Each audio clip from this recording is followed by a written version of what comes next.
Please, how many Arabic need translation?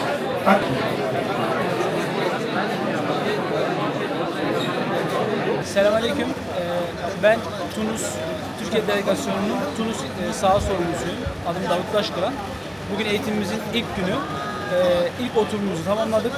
Şimdi öğleden sonraki oturum için bir ara verdik. Şu ana kadar genellikle güvenlik sorunlarıyla ilgili yol boyunca Tunus'tan Gazze'ye kadar olan o serüvende karşılaşabileceğimiz bütün güvenlik sorunlarını, onlara karşı nasıl bir reaksiyon sergileyeceğimizi ve bu durumda bizim İsrail askerleriyle bir karşı karşıya geldiğimizde onlara karşı tutumumuzu belirleyen bazı kurallar konuşuldu. Bu çok önemliydi zaten. Aslında şu ana kadar bütün eğitimin tüm düşündüğümüz zaman en büyük parçası bu.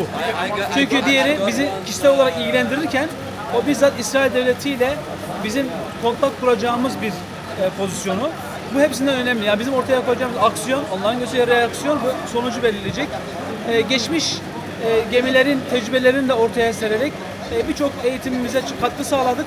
Şu anda aslında güvenlik noktasında katılımcılar hazır diyebiliriz. Bizim şu anda kaptanlarımız, kaptan yardımcılarımız, doktorlarımızı çıkarırsak 68 tane katılımcımız var. Buradan toplam Tunus'ta 17 gemi kalkacak. Teknik bilgilerde de şunu da söyleyelim, canlı yayınlarımız olacak çünkü her gemide Starlink bağlantımız olacak. Starlink bağlantılarının koparılmasına karşı da önlemlerimiz var. Tabii bunları açıklamıyoruz, nasıl yaptığımızı o ayrı. O işin söylenmeyecek tarafı. Ama bütün önlemlerimizi aldık, buna karşı bütün çalışmalarımızı yaptık.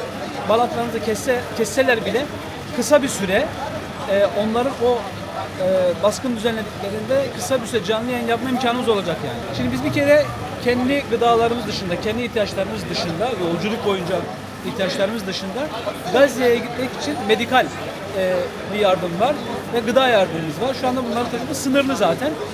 Bizim tabii ki asıl amacımız abluka.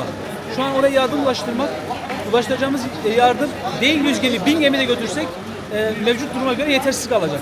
Ama en azından biz bu filonun içerisinde hem medikal hem gıda ve aynı zamanda kendimizi kardeşlerimize götürüp oradan ablukaya kırmak istiyoruz.